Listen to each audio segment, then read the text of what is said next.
Alors aujourd'hui, on a lancé la 12e édition des 24 heures de l'innovation. Le principe, il est assez simple, c'est en 24 heures chrono, on donne rendez-vous à des étudiants qui viennent de différentes écoles en France et même à l'étranger et qui ont différents profils.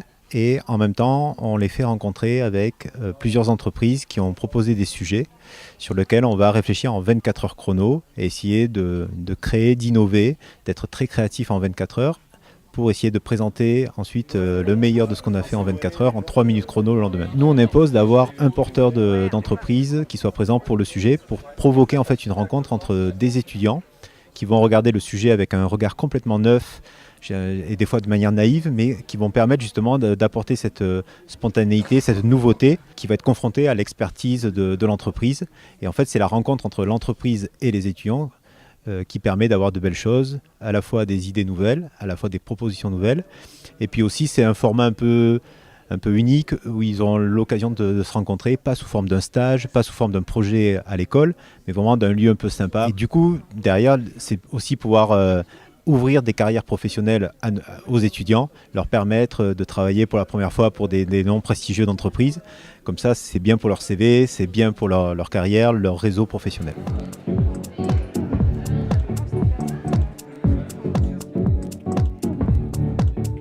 Pourquoi ce secteur de la mode et du textile? C'est parce qu'en fait, effectivement, c'est quand même une industrie qui pèse énormément puisqu'elle emploie autant de monde que le secteur de l'aéronautique et de l'automobile réunis. Et donc c'est important pour nous, école d'ingénieurs, de préparer nos ingénieurs à ce secteur-là et de leur dire qu'il y a des opportunités, on a besoin d'ingénieurs, et notamment pour résoudre des problématiques environnementales puisque c'est aussi le deuxième secteur le plus pollueur au niveau mondial.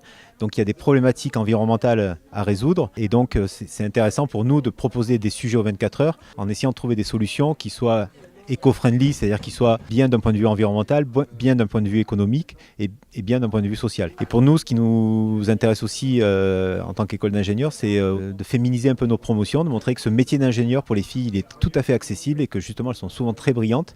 Et donc peut-être en travaillant plus dans le domaine de la mode et du textile, qui historiquement, ça a été précisé ce matin, c'est souvent le secteur fonctionne parce qu'il y a beaucoup de femmes qui achètent de la mode et du textile, plus que les hommes en tout cas.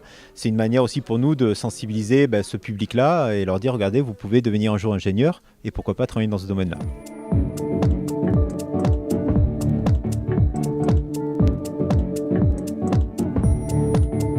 Appiop, c'est une structure d'économie circulaire et solidaire qui collecte des déchets dans les entreprises et les transforme pour la plupart en meubles moyens et haut de gamme. Nous travaillons aujourd'hui beaucoup sur le bois, nous avons beaucoup avancé sur cette matière-là et nous sommes depuis quelque temps sur le textile et le cuir et bientôt sur les plastiques. Et l'une des pistes de travail que nous recherchons, c'est d'utiliser ces textiles et ces cuirs pour en faire un instrument pour créer des assises. Ça sous-entend qu'il faut que nous ayons du confort et que nous ayons de l'esthétique, alors que nous avons des éléments de textile et de cuir qui sont dans des formes improbables, des petits bouts, des grands bouts. Enfin, il n'y a pas d'homogénéité dans la matière que nous récupérons. Donc nous devons l'homogénéiser pour faire quelque chose de confortable et de beau. Dans l'immédiat, je pense que c'est même vous qui, en disant en plastique, vous imaginez quelque chose d'un petit peu rigide. Alors en fait, pour obtenir ces sujets, on fait un appel à projet. Et en fait, c'est les entreprises qui viennent nous voir et qui nous soumettent ces problématiques-là.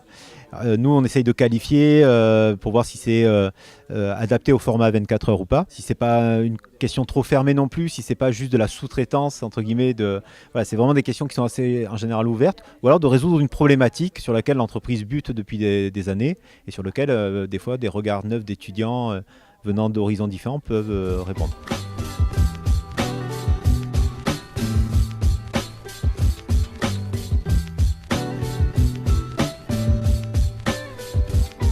Alors nous, on a comme problématique de résoudre la taille d'un short de surf pour garçons.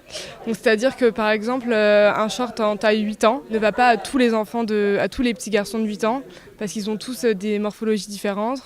Donc le but étant de du coup, pouvoir régler ce vêtement en fonction qu'un vêtement soit adaptable et possible à toutes les morphologies d'un petit garçon de 8 ans. Donc on a eu différentes idées, puis on s'est arrêté sur deux idées principales.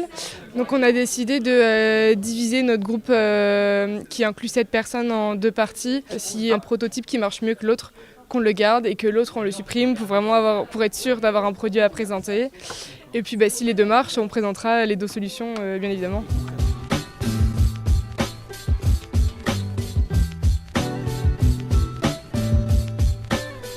Alors la délibération, il y a donc quelques membres du jury qui vont avoir la lourde tâche de juger les meilleures propositions, mais sur les 26 vont faire un show de 3 minutes qui vont tous être sympas. Et effectivement, les membres du jury vont devoir délibérer. Il y a eu des années, on offrait des imprimantes 3D. Donc voilà, on essaye de trouver des cadeaux intéressants, utiles, mais c'est pas non plus des prize money, des dotations financières où ils viendraient se tirer la bourre, ils sont pas en compétition. C'est se faire plaisir, tout en révélant son potentiel. On a pas mal d'étudiants qui des fois sont pas forcément, je dis pas en échec scolaire, mais des fois se sentent pas bien forcément dans le système scolaire. Et bien, dans un mode 24 heures, des fois on a des talents qui se révèlent. L'année dernière on a fait des lycéens et il y a des lycéens qui sont montés sur scène le lendemain pour présenter devant des élèves ingénieurs et autres. Et voilà, c'est le genre de choses qu'on aime bien provoquer comme déclic.